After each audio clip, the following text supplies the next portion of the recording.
आप कह रहे हैं कि इसके लिए राज्य सरकार जिम्मेदार है, आप घटना की निंदा कर रहे हैं, लेकिन मैं आपसे वजह जानना चाहता हूं कि पश्चिम बंगाल में इस तरह की हिंसा क्यों होती है। ये ममता बनर्जी हिंसा क्यों नहीं रोक पा रही हैं? क्या किसी का दबाव है? कई और तस्वीरें आज सोशल मीडिया पर काफी वायरल हो रही हैं, उन तस्वीरों को भी शायद आपने देखा होगा। क्यों? वहां तो सीबीआई पे हमले होते हैं, उनको अबू शर्मा जी, धीरेन्द्र जी मैं जवाब लेता हूं। अबू शर्मा जी, क्यों ऐसा क्यों बंगाल में हो रहा है? और क्या आप टीएमसी नेता की बात से सहमत है कि बंगाल शांत है, कानून व्यवस्था बहुत अच्छी है? नहीं, मैंने कभी कहा नहीं बंगाल शांत है, कानून व्यवस्था ठीक है, लेकिन मेरा सिर्फ एक कहना है, ये पहले हिंसा बंगाल का चुनाव में वामपंथी के समय भी होता था और हमारा कांग्रेस पार्टी का बहुत लोग मरे थे, बहुत कुछ हुआ है, वो इतिहास है। हाँ, और वामपंथी का भी ये हिंसा होता था पश्चिम बंगाल के राजनीति में, लेकिन अभी जो हिंसा का चरित्र, उसका चाल चरित्र पूरा बदल गया। अभी जो हिंसा हो रहा है, एक तरफ टीएमसी उसमें कुछ कर नहीं रहे, दूसरा तरफ भारतीय जनता पार्टी उनको संगठन का कमी को दूर करने के लिए, मैं बार बार इस बात को कह रहा हूं, उनको प्रधानमंत्री जी को, मोदी जी को, अमित शाह जी को दिखाना है जो देखो बंगाल में क्या हो रहा है, संगठन है नहीं कुछ। और ये मेरी बात नहीं है, आप सुन लीजिए प्रियंका जी, आप तो एक मिनट, मैं किसी का बोलने के टाइम पे बोलता नहीं हूँ, धीरेन्द्र जी आप मेरे को बोलने दीजिए, मेरे को प्रियंका जी ये शोभा नहीं देता है। धीरेन्द्र जी, प्रियंका जी एक एक कर, मैं आपके पास फिर वापस आऊंगा जवाब के लिए। अबू शर्मा जी को बात पूरी करने दीजिए। अबू जी। प्रियंका जी, आप चुनाव का तैयारी कीजिए, बाली से कीजिए, कहीं हुगली से कीजिए, वो कीजिए, शुभकामना है मेरा। लेकिन साथ साथ आपका तथागत राय जो पश्चिम बंगाल का गवर्नर रहे, त्रिपुरा का गवर्नर रहे और बहुत वरिष्ठ नेता है आरएसएस का, तथागत राय ने कहा जिस तरह से बंगाल बीजेपी चल रहा है, उसके पास संगठन है नहीं और जिस तरह से चल रहा है, ये मेरी बात नहीं है, मेरा बात नहीं है, तथागत राय ने कहा 2 साल के भीतर बंगाल में खत्म हो जाएगा। अरे हाँ, आपको संगठन की इतनी चिंता, आप अपना संगठन देखिए ना। नहीं, हमारा हम तो 240 में लाया, 140 में ला देंगे। प्रियंका जी आप बेफिक्र रहिए, प्रियंका जी आप बेफिक्र रहिए, हम 240 में लाया, हम ही 140 में ला देंगे। देखिए अभी इस मुद्दे पर तो कम से कम राजनीति ना हो, हिंसा से कैसे निपटना है इस पर बात होनी चाहिए। हमारे साथ विनय सिंह है। विनय सिंह, आपने अबू शर्मा को सुना? विनय सिंह जी, आपने अबू शर्मा जी को सुना?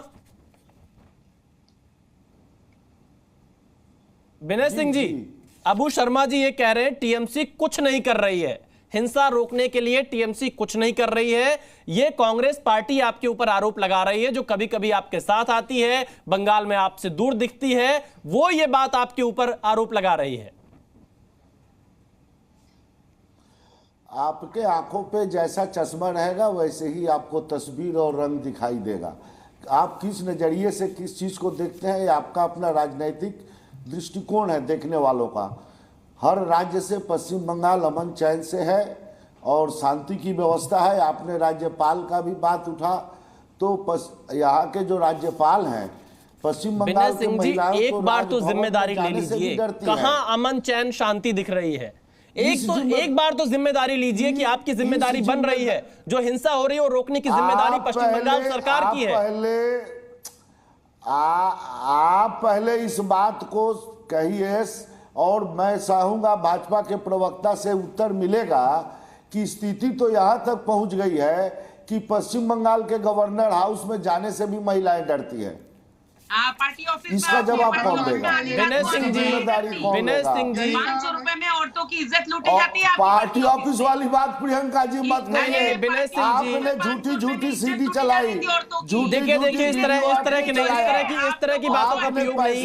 मैं चाहूंगा, मैं बिल्कुल मैं रोकना चाहता हूँ आपको, इस तरह की बातों का प्रयोग नहीं, महिलाओं के लिए इस तरह की बातों का प्रयोग। विनय सिंह जी, वीडियो आपने बनाया, विनय सिंह जी, विनय सिंह जी बनाया, विनय सिंह जी, वो तो संदेश। विनय सिंह जी, हिंसा की जिम्मेदारी कब लेगी आपकी सरकार? आपके पास जवाब नहीं है क्या? चुनाव क्यों हारे? प्रियंका जी एक सेकंड, प्रियंका टिब्रेवाल जी एक सेकंड। विनय सिंह जी, ये जो तस्वीरें आ रही हैं, इस हिंसा की जिम्मेदारी आप कब लेंगे? पश्चिम बंगाल की जनता इसमें पिस रही है। उचित सजा मिलेगी, सभी पकड़े जाएंगे। और आप हर बार आपकी हिंसा पार्टी यही हुआ है, कहती है, और अभी वो थोड़ी देर अपने पहले जो आपके एक सबके नेता सामने कह के आया गए है। कभी कभी कुछ घटनाएं घटती बार हैं। नहीं आती। आप लोग हमारी पार्टी को चाहे जितना बदनाम करने का नैरेटिव विनय सिंह जी, आपकी पार्टी को कोई नहीं बदनाम करना चाहता है, आप एक्शन नहीं लेंगे, हिंसा अगर होने देंगे तो क्या बदनाम नहीं होगी तो क्या होगा? आपका नैरेटिव पश्चिम बंगाल में नहीं चलेगा। वो जो जुमलाबाजी 400 का फेल हो गया, पश्चिम बंगाल का बकाया पैसा देखिए, सारे दर्शक इस वक्त टीएमसी के नेता विनय सिंह को देख रहे हैं, उनसे बार बार ये सवाल पूछा जा रहा है कि जो हिंसा हो रही है, जो अराजकता फैल रही है पश्चिम बंगाल में, उसकी जिम्मेदारी कौन लेगा? इसका जवाब यहां पर विनय सिंह नहीं दे पा रहे हैं। मैं विनय सिंह को एक बार फिर से 10 सेकंड का मौका देता हूं। क्या विनय सिंह आप जिम्मेदारी ले रहे हैं? आपकी पार्टी जिम्मेदारी ले रही है कि ऐसी घटनाएं दोबारा नहीं घटेगी?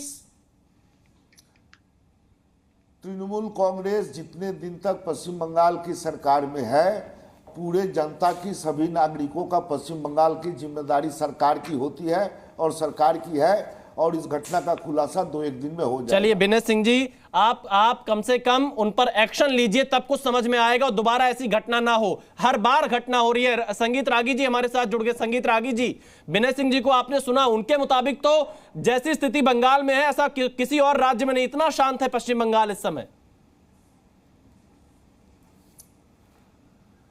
संगीत रागी जी, आपकी आवाज नहीं आ रही, एक बार ऑडियो अनम्यूट कर लीजिएगा।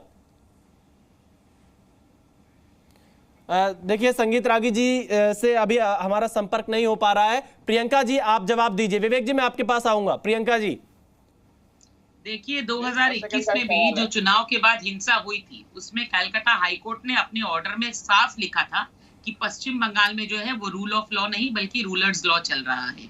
सिर्फ यही नहीं, संदेश खाली की जिस चीज को लेकर के इतना चिल्ला रहे हैं वो मामला अभी भी कोर्ट में चल रहा है, और कोर्ट ने संदेश खाली के लिए बहुत संज्ञान लेते हुए वहां पर व्यवस्था को ठीक करने के लिए सारे तो बंगाल की जनता और सारा देश ने देख लिया कि संदेश खाली में पैसे के बूते पे आप लोगों के पास न महिलाओं के लिए सम्मान है।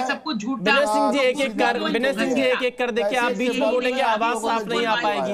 विनय सिंह जी, आप अपनी बारी में बोलिएगा, प्रियंका जी को उनकी बात पूरी करने दीजिए। मैं आपके पास फिर आऊंगा। उनके तो संदेश खाली पे झूठ बोल रहे हैं। मैं जवाब ले रहा हूं विनय सिंह जी, मैं जवाब ले रहा हूं। आपने जो सवाल उठाया, विनय सिंह जी आपने जो सवाल उठाया उसका जवाब आने दीजिए, मैं फिर आपसे सवाल पूछूंगा। प्रियंका जी, पहले तो तमीज सिखाइए इस इंसान को बात करने की। मैंने एक बार भी नहीं कहा झूठ बोल रहा है, रहे हैं हिंदी भाषा सीखिए, तमीज सीखिए। मुझे पता है टीएमसी के लोग जो है वो औरतों की इज्जत नहीं करते। जो लोग बीच सड़क पर आपसे तमीज सीखना पड़ेगा, आप तमीज सिखाएंगे। तमीज वैसे कहां से आएगी? नंगा करना है। ये जो कह रहे हैं, देखिए इस तरह की भाषा का प्रयोग नहीं। विनय सिंह जी, और फिर संदेश खाली शाहजहां जो है आपसे सुनना पड़ेगा। किस आरोप में शेख शाहजहां जेल में है? अरे मैं कहती हूँ एक गाड़ी चलाने वाला आपके बीजेपी का कार्यकर्ता ने क्या कहा है? मार्केट है वहाँ पर, आप लोगों ने पैसा दे करके आप लोगों ने झूठ बोलवाया। तो ये सारा पैसा कहाँ से आया? संदेश खाली की का पैसा था सैकड़ों महिलाएं बोल रही है अपने आप को संदेश खाली जाने लायक आप लोग नहीं है। आज किस आरोप में अंदर है? तो संदेश खाली के पीछे जो था वो सारा सच खुल के बाहर आ गया। अभी भी आपको पता है संदेश खाली में सीबीआई का कैंप चल रहा है, और उस कैंप में लोग जा रहे हैं और अपनी रिपोर्ट दे रहे हैं, क्योंकि सबकी जमीनें जबरन इन लोगों ने छीन ली। आज गरीब आदमी की जमीन, खेत, फिशरीज, इन सारी चीजों को चुरा करके इन्होंने जबरन अगर ले लिया है, तो और ये कहते हैं कि कुछ भी नहीं है, तो फिर वो सारी कंप्लेंट्स क्यों हो रही है? सीबीआई की जांच क्यों चल रही है? देखिए सच बोलने से दुखता है, सच बोलने से दुखता है, और इनके घाव पर जो है नमक छिड़कने वाला काम है संदेश खाली, इसीलिए इनको और दुख हो रहा है। तो ये सिर्फ संदेश खाली की कहानी नहीं है, पश्चिम बंगाल की कई ऐसे जिले हैं जहां पर इस तरह का जो है आतंक इन लोगों ने फैलाया है। और ये आतंक फैलाने वाले हैं कौन? मैंने आपको शुरू में ही बताया था कि ममता जी ने पश्चिम बंगाल में बांग्लादेशी रोहिंग्यों को घुसाया है, और अब यही रोहिंग्या जो है वो बंगालियों पर संगीत रागी जी भी जुड़ चुके।